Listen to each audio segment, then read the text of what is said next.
संदीप गिड्डे पाटीलजी, काय झालंय म्हणजे एक तर ते कर्जमाफीचं आश्वासन दिले ते काय आता पूर्ण होत नाही, त्याच्यासाठी योग्य वेळेची वाट पाहिली जाते। वारंवार एवढंच सांगितलं जातं की योग्य वेळ आली की कर्जमाफी करू। शेतकरी सांगतात हीच योग्य वेळ आहे, आम्हाला कर्जमाफी द्या।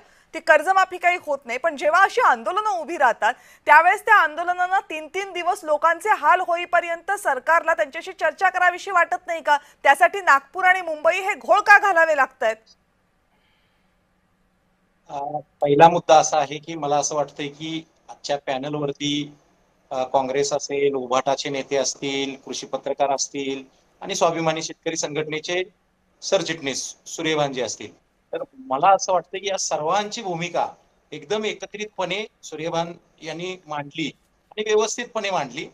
फक्त मुद्दा एवढाच आहे की कर्जमाफी करण्याच्या संदर्भामध्ये राज्य सरकारनं कधीही नकार घंटा दाखवलेली नाही। मुख्यमंत्री असतील, दोन्ही उपमुख्यमंत्री असतील, कृषी मंत्री असतील, सहकार मंत्री असतील, याच्यापैकी कुणीही म्हटलेलं नाही की कर्जमाफी होणार नाही। मला आपल्या समोर काही आकडेवारी सादर करायची आहे।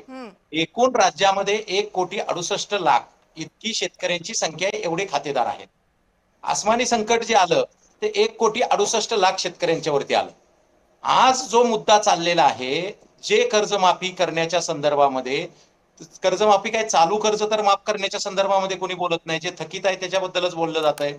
मला हे सांगायचं आहे की या आर्थिक वर्षामध्ये, गेल्या आर्थिक वर्षामध्ये साधारणतः 54 लाख शेतकऱ्यांना पीक कर्ज देण्याचं उद्दिष्ट होतं। त्यापैकी 35 लाख शेतकऱ्यांना पीक कर्ज मिळालेलं आहे। पैकी 9 लाख शेतकरी जे आहेत ते थकबाकीदार आहेत। आज आसमानी संकट जे आलंय ते 1,68,00,000 शेतकऱ्यांच्या वरती आलंय आणि आपला लढा जो चालू आहे तो 9 लाख शेतकऱ्यांसाठी आहे। सरकारने 1,68,00,000 शेतकऱ्यांचा विचार करावा, त्याच्यासोबत 9 लाख शेतकऱ्यांचा देखील विचार केला जाणारच आहे। त्याच्यातल्या खरोखर ज्यांचे नुकसान झालं, जे कर्ज फेडू शकलेले नाही आहेत, असे शेतकरी साधारणतः 2 ते 3 लाख आहेत। त्यांच्या संदर्भामध्ये योग्य तो दिलासा जो आहे तो त्यांना लवकरात लवकर मिळणार आहे।